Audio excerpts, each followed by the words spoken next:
This week on the podcast, Carrie and I are sharing our top 3 favorite Pixar movies of all time.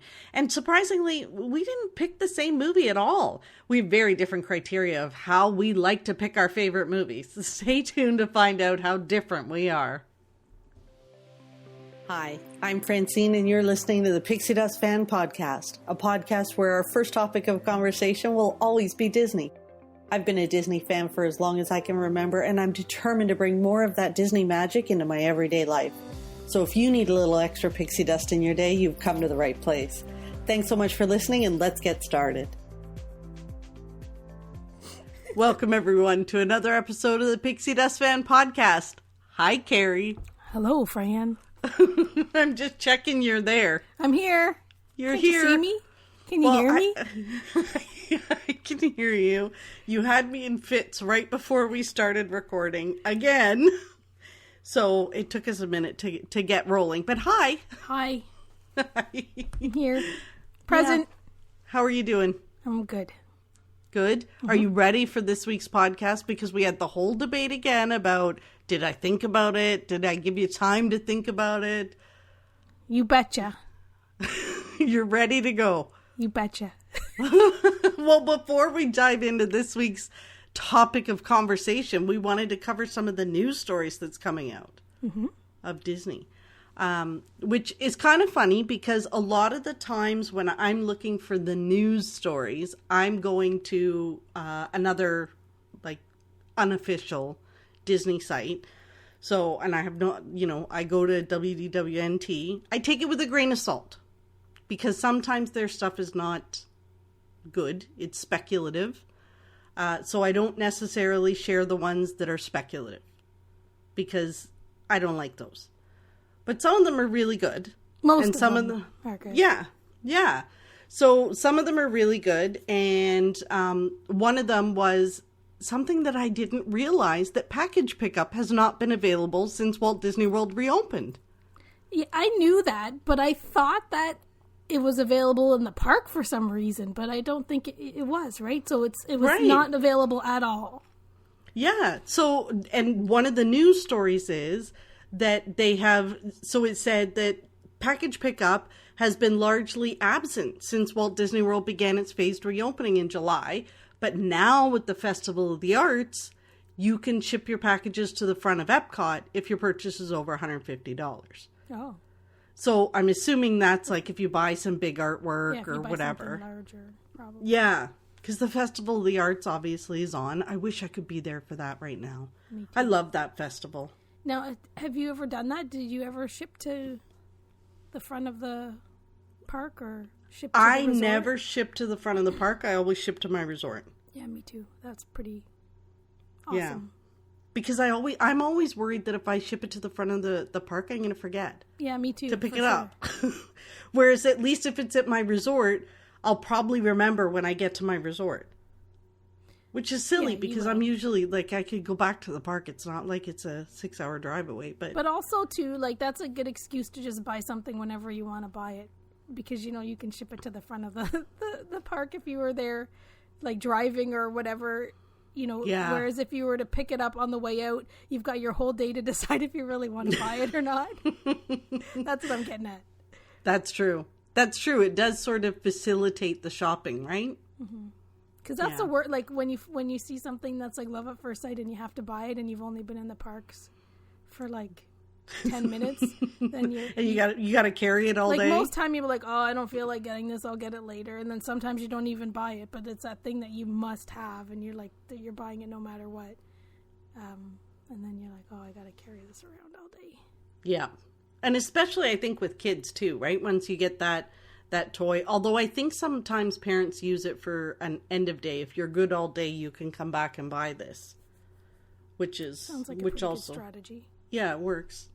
I know I've been with kids where I'm like, okay, like if you behave the whole day, at the end of the day, we could purchase what you're looking at right now. So kind of keep, and then you just remind them of that throughout the day to keep them in check. Sometimes I do that for myself. If I promise not to buy everything throughout the day, I will come back and get this at the end of the night. So yeah. I would love to be there right now buying some, like I've seen some friends online buying artwork. I'd love to be there. Yeah. In other news stories, there is a survey that was sent out to some people from WDWNT after they had been at Animal Kingdom. And Disney's usually really good. Like, they're always doing surveys, right? Always surveying the guests about their experience, what they liked, what they didn't like. You know, I think I heard once, too, that they send you a survey about your entire stay when you get home, but they wait something like 6 to 8 weeks to do it because they want you to have your credit card bill before you answer the questions. Like, so that it's actually based on when you're looking back at that vacation, right? Because on day one, when you get home, you're like, oh my gosh, that was the best vacation ever. But when your credit card comes in, then you start to equate the value of your vacation versus what you spent. And that's when you really get the insight. Anyway, so I'm digressing. But there's a survey right now that they were sending people after they had been in Animal Kingdom. There was a lot of COVID questions, obviously, about how you felt about the restrictions and things like that. They asked you to rate your experience with wait times, which, you know, sometimes they're in the surveys, sometimes they're not. But then how big of a Marvel fan you were, how big of a Star Wars fan you were, and how big of a fan of Disney in general, which is kind of interesting to ask about Star Wars and Marvel when you're at Animal Kingdom. I don't know. But then there were a lot of questions about the things that are kind of missing and whether them being absent positively, negatively, or had no impact on your day. So you had to rate them. So one of them was extra magic hours. Oh, okay. That's what I was gonna say. Like, what were I didn't read that article. I saw it, but I didn't swipe up and read it. Yeah. So I think it's one of those things where, oh, look at you in the swipe up. That's on Instagram, right? Yes. Follow Pixie Does Fan on Instagram. Well, yes, because you have to have so many followers to do that swipe up thingy. So yeah, we don't have it yet. So yes, follow along. The extra magic hours right now is not, they really don't have extra magic hours. And they were asking whether that had an impact. Fast Pass. Isn't that interesting? Like, I wonder if they're trying to gauge, are they going to bring these things back? Are they bringing them back soon? Or are they going to bring them back later? Or maybe not at all? Although I can't see them getting rid of Fast Passes. Like, they're in such I don't like them, but they're so ingrained in maybe it's more about the timing, right? Like, figuring out the best time. Or like, keeping it suspended until they really need to bring it back.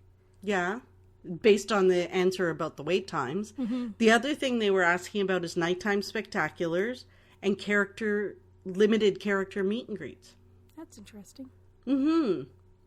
Like, people love characters and people love like fireworks. That's probably fireworks are probably the Magic Kingdom fireworks are probably what every single person that's never been to Walt Disney World thinks it's all about. So, 100%. Like, honestly, extra magic hours I only use at night. I never use them in the morning because I don't like to get up that early. Fast passes, I like them, and then I don't. I have a love-hate relationship with them. But nighttime spectaculars, like, those are no-brainers. There has to be some kind of entertainment at night.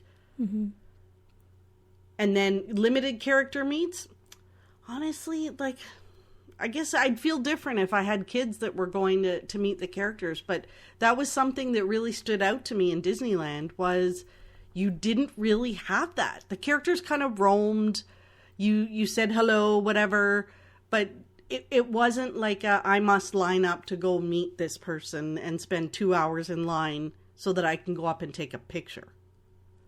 Yeah. Well, yeah, I think they roam. They are doing that, but they also, and there's long lines, but they have them sort of roaming, or you see them freely walking from one land to another. And we always joke that if that was at Walt Disney World, you'd get plowed down by like a buy some rogue strollers, mums in the strollers, if that happened more often there.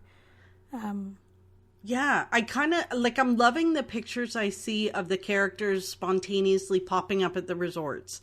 But they're not there for meet and greet. Like, they're walking by waving as if they're just, you know, somebody in the park or somebody at the resort. Like, I think it's kind of neat. I think it's neat, I especially as an adult, because we're not, you know, might not be our priority to wait in line and get an autograph. But I think we might have mentioned this a couple of episodes ago. Like, I like the idea of just seeing them randomly, because then that brings more characters into my experience, right? Because I wouldn't wait in line. So if I get to see them on the up at the train station, or I get to see them in the gardens, like, or wherever they're hanging out, like, I would see them and I would get excited and I would probably wave and want to stop and look at them. Whereas if there's a line or getting a fast pass to see one, I just avoid it.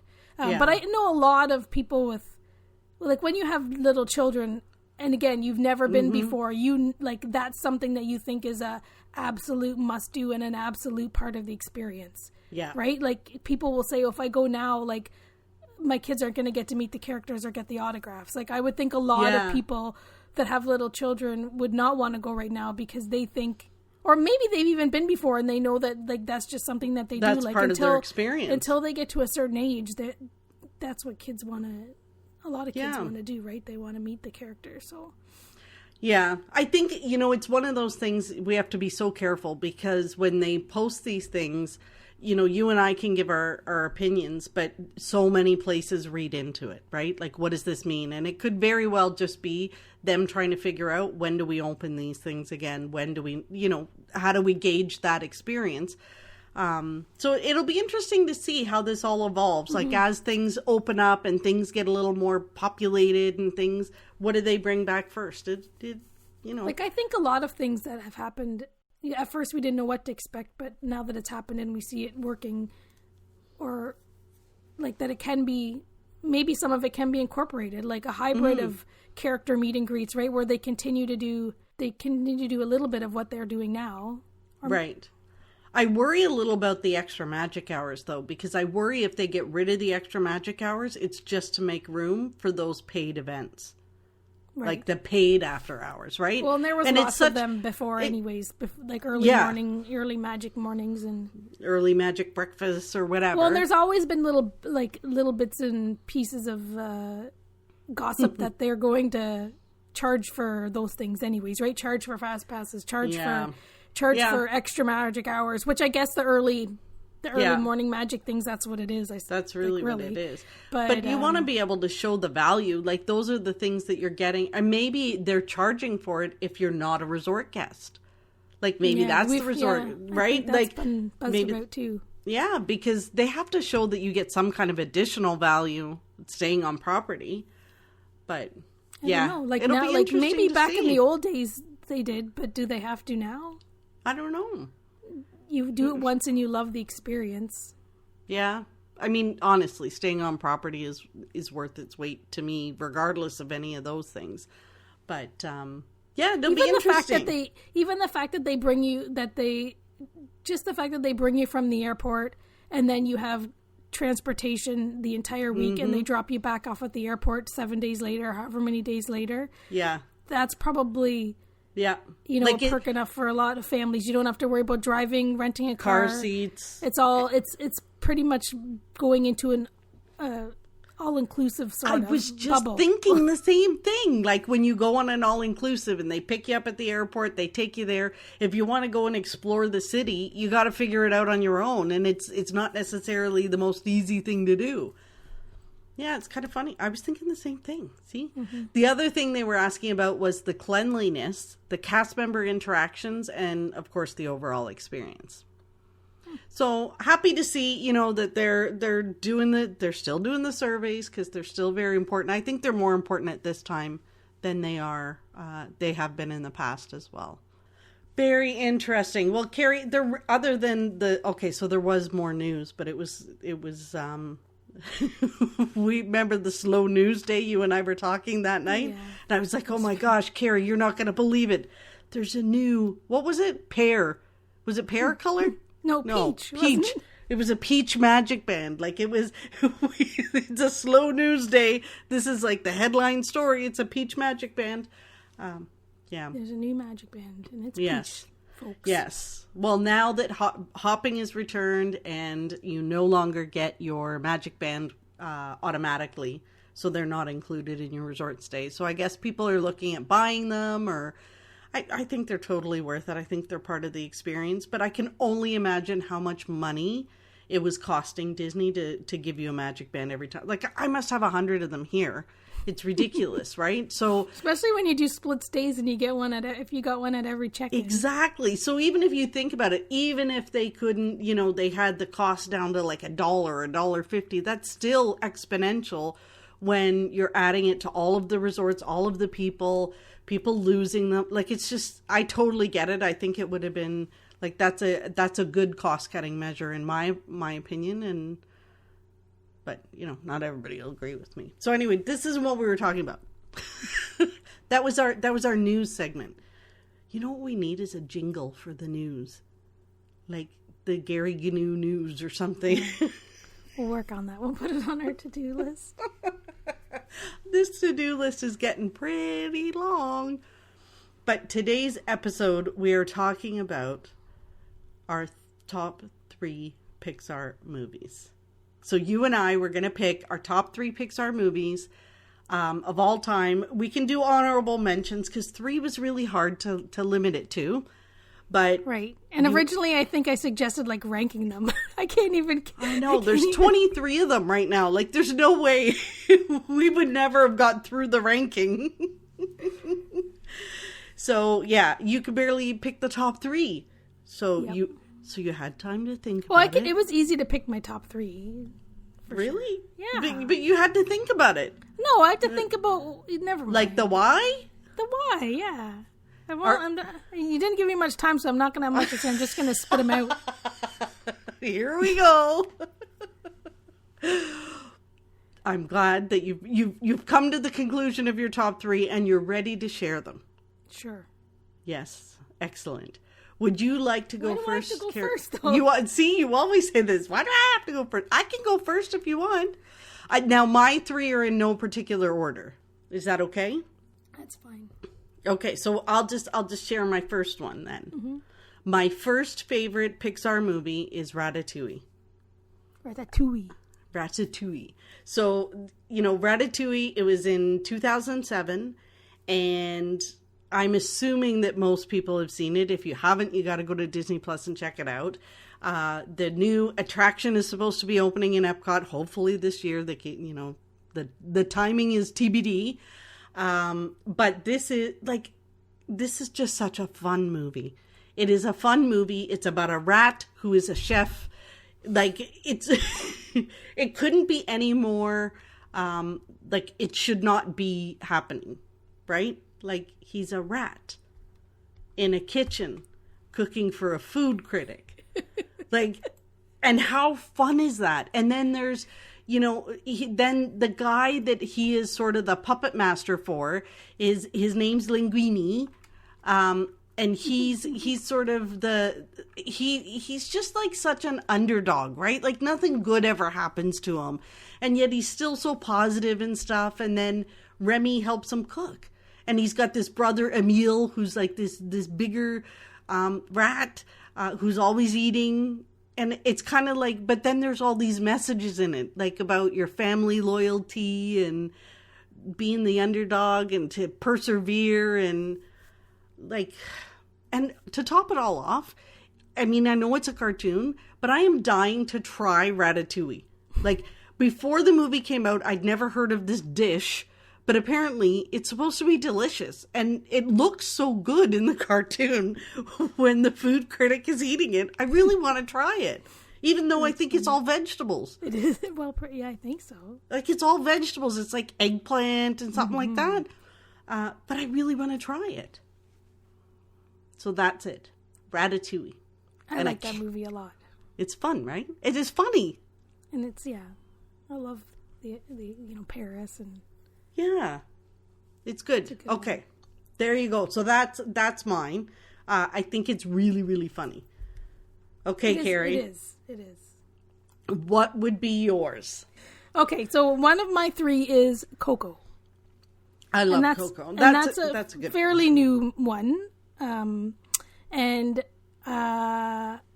I love the music. I love the story. I love that it's got... I remember when I first... And I'm sure I think we talked about this probably a couple episodes, about how, like, when it first came out, I didn't necessarily seem to get too excited because I was kind of confused. Like, I didn't maybe even understand the story. And then when I've watched it so many times I can't even count. I watch it and let it play so I can hear the music. I love the story. Anything to do with the grandma. I love that it's got his grandma, because I have, anything to do with the grandma. Like, I love... you have a soft spot for grandmas. A soft spot for grandma. Like, even in Moana, like, the grandma with the tattoo in the story, like, that just gets me. And the music is by the folks that did the Frozen music, so it's awesome. Yeah, I like the music is really good. I love the characters. I just love everything about it. I don't know what else to say, but it is a top. Surprisingly, after like I said, I didn't seem too keen, and then it's my number 1. And of all those movies. And it's funny because I remember the first time, like when you first saw it, you were kind of like, like you weren't committal either way. And you just, like, now it's become one of your favorites. Yeah, I love it. That's so awesome. I love the way that it looks, the artwork. Everything about it is awesome. It just speaks to you. It does. It's the greatest. Okay. So. That's a good one. If I had more time to think about it, I might have more deep conversation about it. It's awesome. Yeah. Done. Everybody listening. So we get every week. This is the same thing. Carrie likes to think about things, and think about them well in advance. And yes, so at the end of this, we're going to talk about what our podcast topic is for next week, so you can have a whole week to think about it. With this movie too, one thing I like, a lot of the Disney movies and Pixar movies, a lot of the memories start for me at the D23 Expo, because we go to the live action and the animation panels, and even back when they talked about it back then, and they sang Remember Me, and like I think that's how they closed out the. I think that's how they closed out the D23. Yeah, like they had Benjamin Bratt, like, and the little boy, the actor that sings, like, singing or whatever. So a lot of my memories about the recent Pixar movies since I started going to the expo they start there.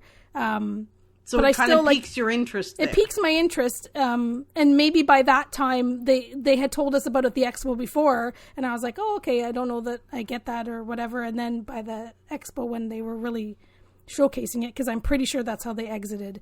When they did Toy Story 4, they had like our Green Army men like fall from, and Woody like come down from the ceiling or whatever, and there was like confetti cannons all over the place. Like they always end that session, and the right.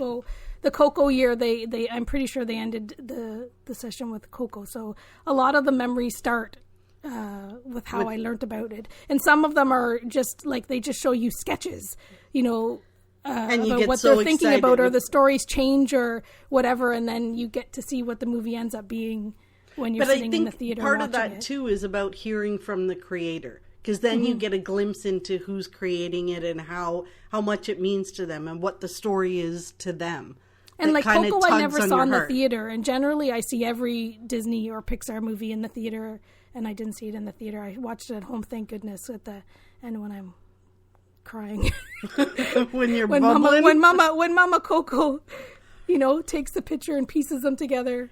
Yes, that's a tearjerker. It's a bit of a tearjerker. So. Well, it's for me, anyways. Yes, for me too. Which is why it's not one of my favorites, because the movies that have like the teary stuff in it, I struggle with. Interesting. Interesting. Okay. Well, my second one is the original Toy Story. I absolutely love the original Toy Story. First movie, 1985, love it. I think I remember watching it the very first time, and keep in mind, I was an adult, like when that first came out, and looking at that and thinking back and thinking, wouldn't it be fun if that were true? Like, what if all my, because I had tons of toys and like stuffed animals or whatever when I was a kid. How fabulous would it be if they had little personalities and came to life when I wasn't in the room and, you know, talked to each other and, you know, like, I think the concept itself is so fun. And I think I told you about this, Carrie, that as a kid, obviously I had stuffed animals, and I had like this Cookie Monster. And I loved my Cookie Monster. He was very important to me.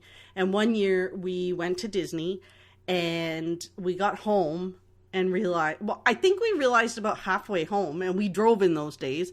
So, you know, we're thousands of miles or whatever away. And we realized that I didn't have my Cookie Monster. And I was devastated. So we got home and my mom phoned, like you didn't have the internet, right? So she phoned the Contemporary Resort and they said it wasn't in the room when we checked out, blah, blah, blah. Anyway, they called us back like a couple days later. They had found my Cookie Monster in the laundry room. So they must have, like, when they were stripping the sheets, they had picked up my Cookie Monster and took him to the laundry room. So they found him. I was like over the moon. And then they mailed him home to me. So, you know, when I think of Toy Story, I think, can you imagine if my Cookie Monster had like this whole experience where he wakes up in the room and we've all left him and he's trying to get home to me and he ends up in the laundry room. Trying to get home. He's like, woohoo, I live at the Contemporary. Right? And then they find him in the laundry room and they send him home. Like, how fantastic of an experience. I think it's such a fun concept to think about your toys having like this whole life when you're not in the room. I think it's so great. I've never really thought of my toys in that perspective with watching the Toy Story movies, but I get it. Right? I think it's so original and even just like, and of course they have like everybody has such a different personality, and there's even like a bad guy who like tortures his toys and his poor toys, and he's like a big bully. Like, I think it's fantastic. Yeah, and it was something it was like mind-boggling for us to see a movie like that. Yeah. And then think of the generations that grew up like that. Like, they totally perfectly timed it for people, you know, as Andy grows and going off to school. And I just think it's awesome. Awesome. Okay. What's your second one? Well, since you said Toy Story 1 original for yours, this is my favorite Pixar. This would be my numero uno for sure. If you were putting them in the order of which you love them. If I was putting them in order of, if I was ranking them, okay, it'd be my number one, and it's Toy Story 3. Now, I can't remember which one is 3. Like, what was the story in 3? So, Toy Story 3 is when Andy's going to college, and so where Bonnie takes over the toys.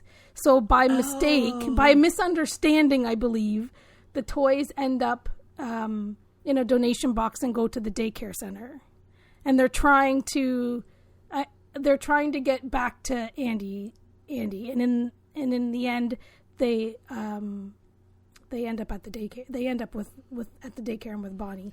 But so yeah, Andy passes them on, and this is again another sad one because, like, at the very end. So they go through their adventure. Like, this is the one where they have lots of fun, Huck and Bear or whatever his name is, and you know, like, they're in the daycare, and like there's like a support group for the toys that they go to, and this is the one where Mr. Potato Head, they use his parts to hear what's going on back in Andy's room, or Mrs. Potato Head uses her eyes to see, or ears or whatever, to hear what's going on because she left her ear under the bed or her eyes under the bed. No, she left her eyes, I think. She left something under the bed. That's fantastic. In Andy's room. So like she can realize that she can hear what's going on.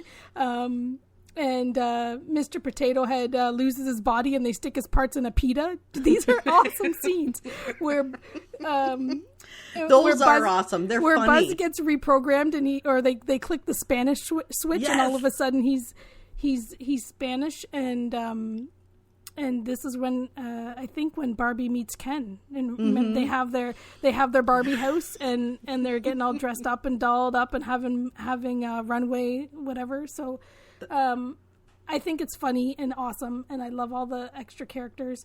And this is when at the very end, after they get through they're trying to get back to Andy or whatever, but in the end, Andy ends up donating the box to the daycare and bringing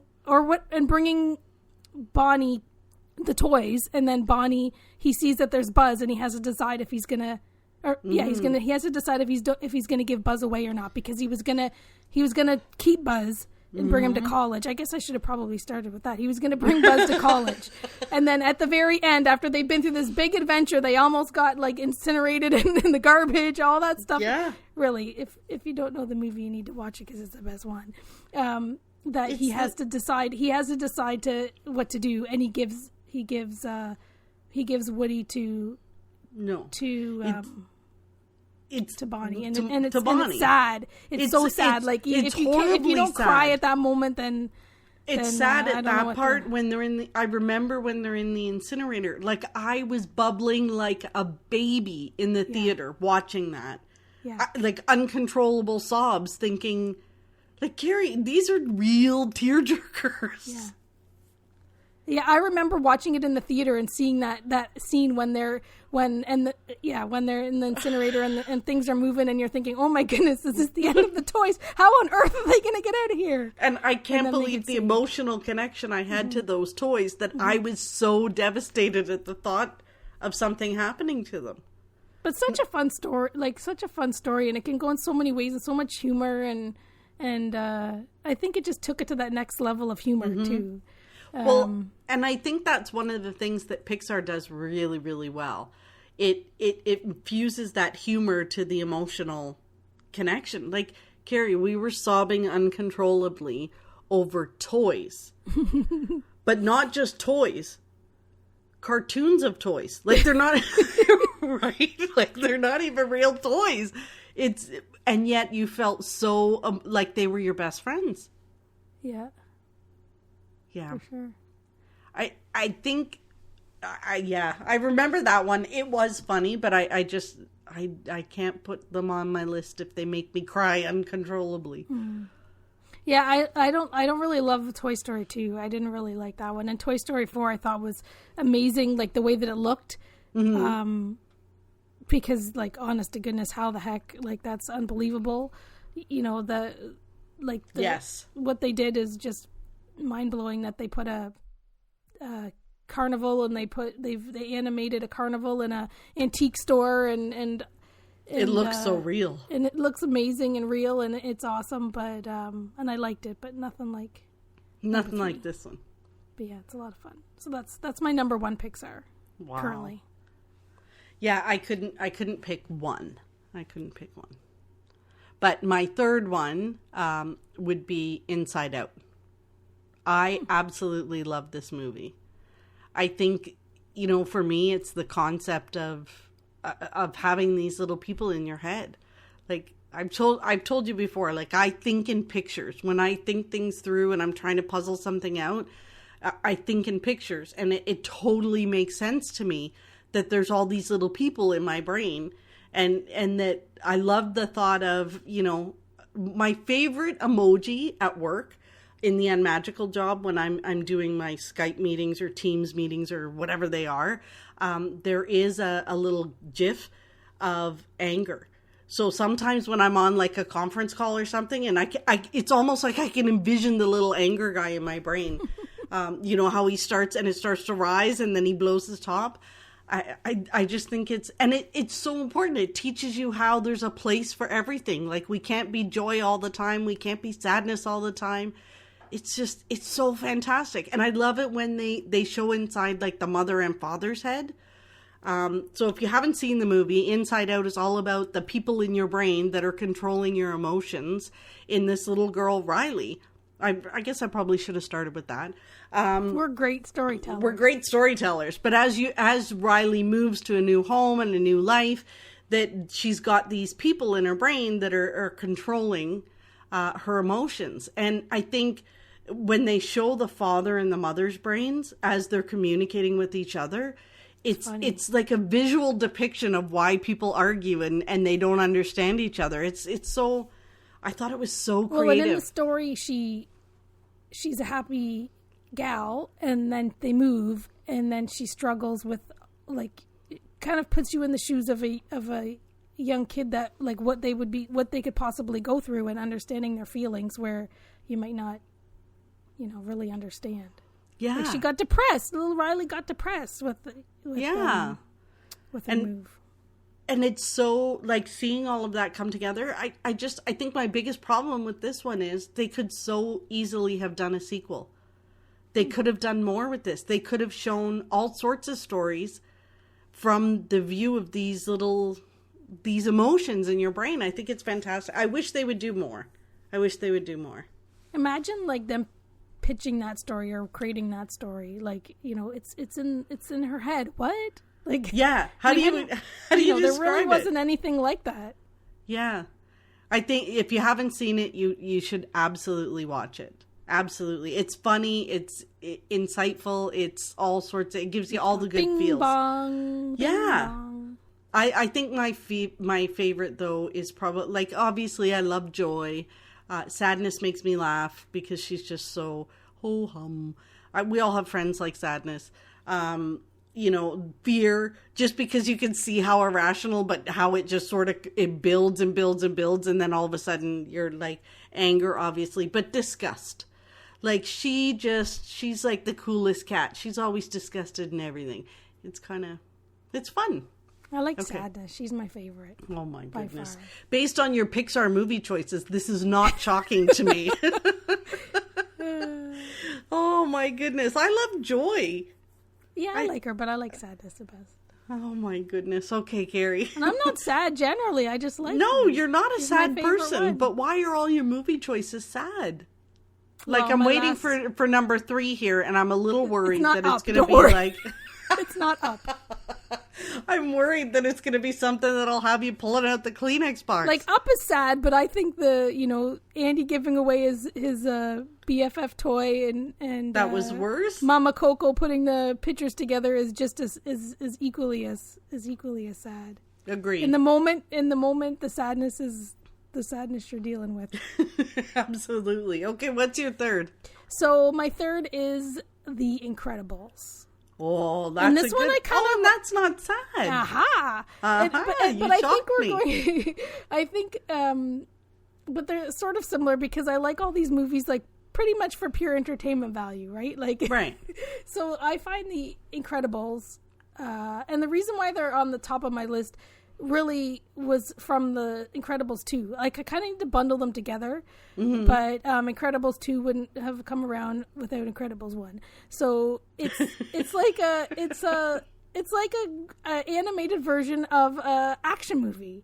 Yes. And it truly is. And especially the second one. Like, the second one, like, you kind of get lost and you, like, you forget that you don't forget that you're watching animated, but it's, like, so, like, all of the bits and pieces of it and the feels and the action and the everything is just like a real life movie. Yeah.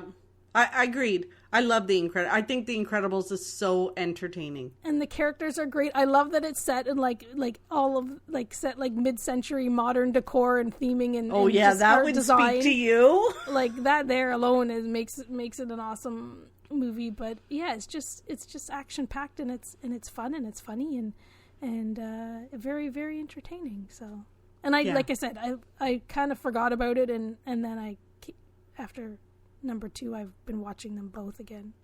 I really like it. So that's probably at the top of my list for sure. It's another great thing about Disney Plus is all of these things are on demand for us. Like, we can just go watch them again and again if we want. Mm-hmm.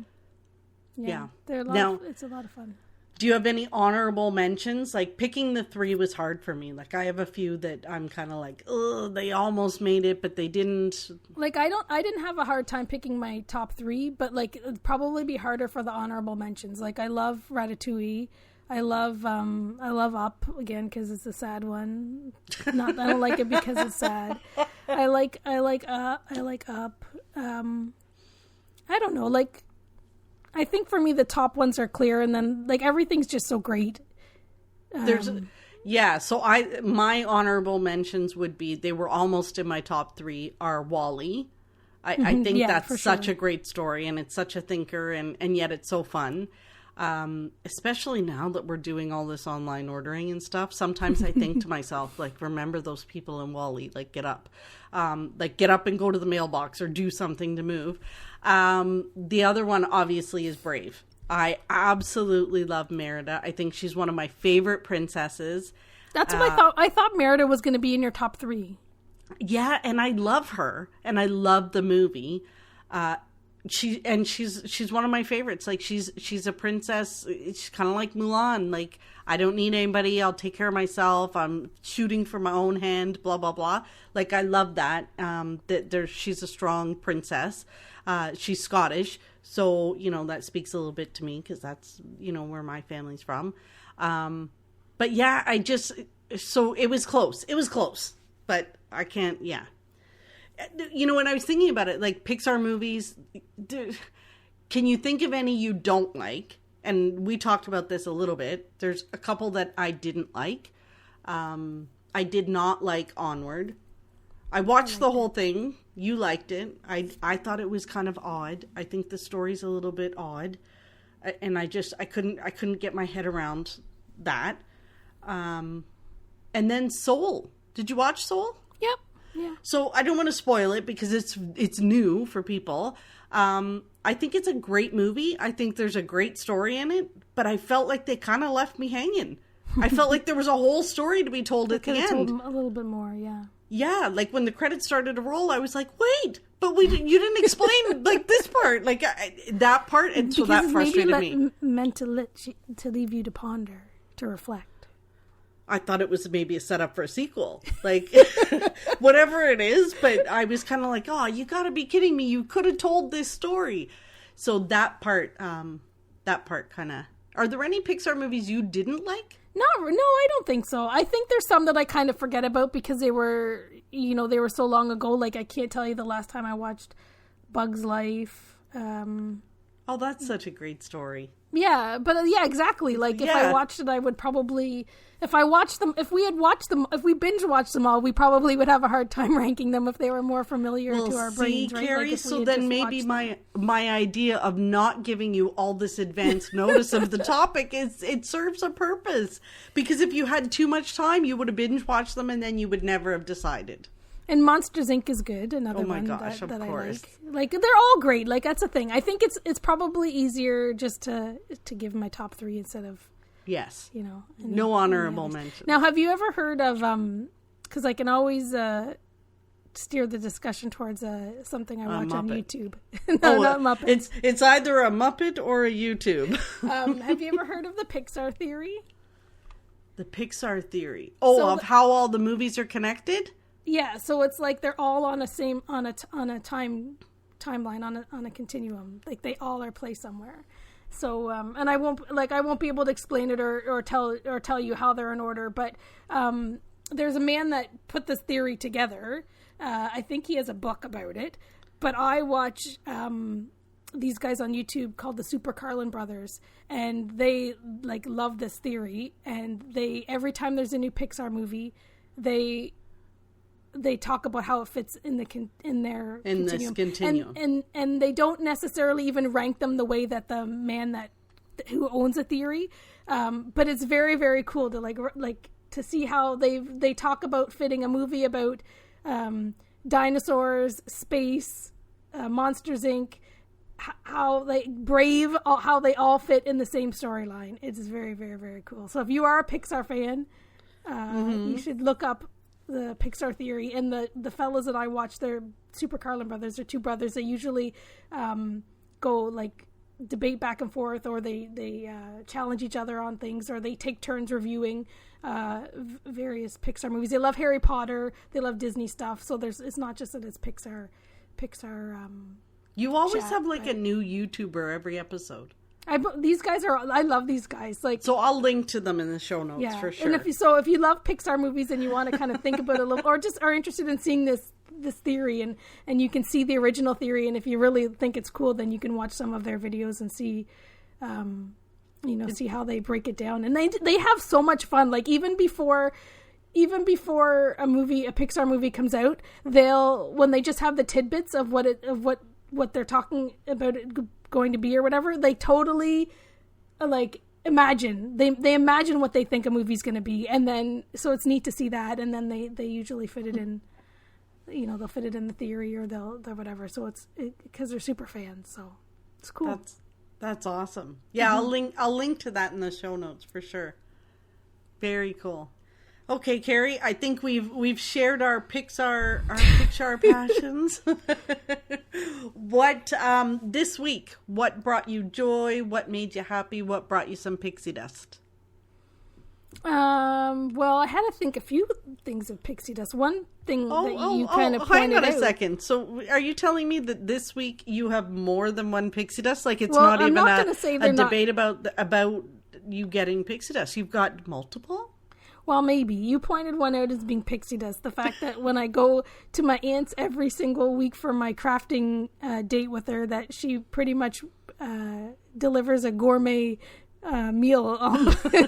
So I'm having restaurant quality food once a week with my aunt, which is, yes, of course, that's awesome. You've sent me these pictures of what your aunt serves when you go over for craft night. It was a charcuterie board and bread pudding with salted caramel sauce. It's like, oh my goodness, this is like amazing. You're going to a restaurant once a week. Like, fantastic. Love it. That's pixie dust. That's pixie dust I'm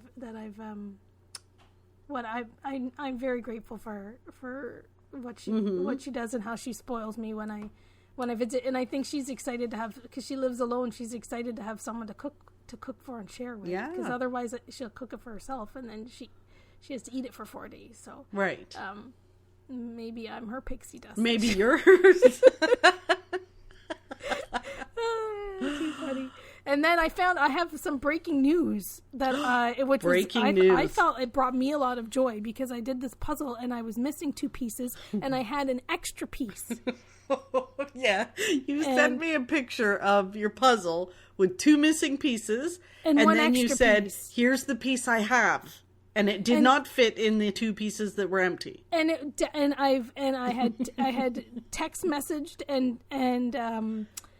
and got feedback and advice from some of my serious puzzling friends. They both, the 2 that I reached out to were like, "Are you sure that extra piece is from your puzzle?" I'm like, "Yes, it absolutely is."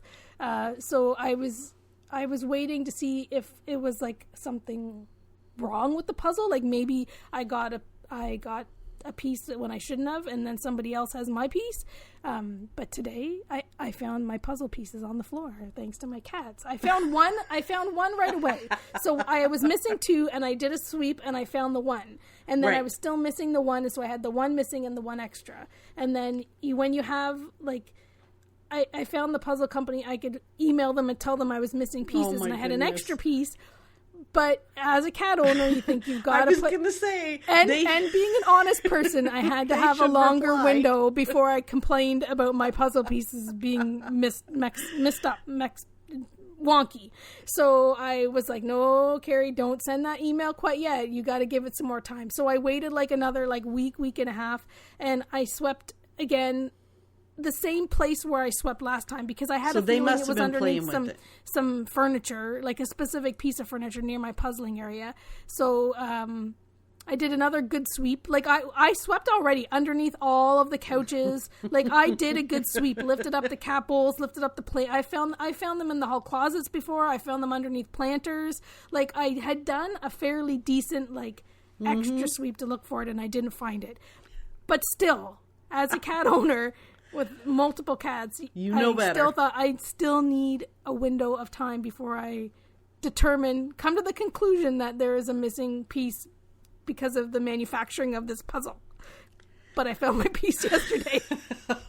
So the puzzle is I have a complete puzzle, and I still have an extra piece. So the extra piece is, and it's definitely part of my puzzle because it's very obvious that it's part of the It's part of the puzzle. Yes. It's not a different puzzle or a puzzle piece from a puzzle I did before. It is definitely an extra piece of the puzzle. So that brought me a lot of joy because I didn't have to complain that I had a wonky puzzle and my puzzle's now complete. Because there's nothing worse than putting a puzzle together and having a missing piece. That's, it's the worst. That's not good. That's not good. So the survey fact that survey puzzle junkies, and that's the worst. I think it's fantastic that you're saying I had to survey my serious puzzle friends. I did not ask you though. No, you did not you're ask just starting the puzzle. I only messaged a couple people. I'm just a beginner, but the fact is that you have this roster of serious puzzle friends. To I needed their advice. Like, what would you do? Do they also have you have ever cats? gotten a puzzle with an extra? But did they also have cats? My one friend has a cat. Yeah, see? Because you could have asked me, because my first response would have been the cats did it. It stands to reason. Generally, if I wouldn't have had the extra piece, I would have 100% You would have assumed it was the cats. It was the cats. But because I had the extra puzzle piece, I was wondering, is it the puzzle or is it my cat? So I have had when I find a puzzle piece in the weirdest spots, I don't even get mad at the cats. I'm just so grateful that I found my puzzle because I want my puzzle complete. Well, that's some pretty good pixie dust, Carrie. Yeah. Mm-hmm. So there you go. Look at you with 2 pieces of pixie dust this week. What's your pixie dust? My pixie dust, well, it does involve you, so maybe you'll agree with me that it was pixie dust, but you and I finally decided to test out Zoom on Facebook. So live streaming from Zoom on Facebook, and we did it in our group, the Pixie Dust fan group on Facebook, and it worked. I wasn't sure it was going to work because sometimes I'm challenged like that. But we figured it out. We got it to work. We even invited someone into it and it still live streamed into the group. And not only did it work once we figured it out. So truth be told, the first few seconds, we didn't know we were live. That's what I was just going to say. If you asked the people that watched, they would probably say, no, you didn't know that it worked right away. We did not. So the first little bit, we did not know we were live, but whatever. We did figure it out once the comments started rolling in saying, I can hear you, I can see you. The fact is, we got a lot of great feedback on that there were some people that were just saying, you know what, it was so much fun to zone out and just listen and chat Disney or whatever. It was a lot of fun. And yeah, it was a great conversation. We spent like 45 minutes. We chit-chatted. We answered questions. And we had so much fun. We're going to do it again. And let's do it again. Let's do it again. So yeah, I think it was fun. And it was fun to share that time with some people. So yeah, we're doing it again. It's exciting. It is. Cool. Well, that's our pixie dust. That's our fun for the week, Carrie. Always a pleasure. Yepper. We're always looking for new topics what you want to hear. So please make sure you're sending them in. And if you guys want to support us, absolutely, you can tell people about us. That's the best way, is to get the word out. Yep. Carrie, we have listeners all over the world. Like, you and I both check the stats. It's crazy where people are listening to us from. So thank you all so much for listening. And yeah, tell your friends and family, share us online with whoever you think might enjoy it too. And leave us a rating and review. Those go such a long way. Because they tell other people that they should maybe listen to the podcast too. So if you can do that, that would be fantastic. Cool. Well, thanks again. And we'll see you next week. Thanks again for listening to us. And until next time, remember, you are never too old to be young. Chase your dreams and design your own happily ever after.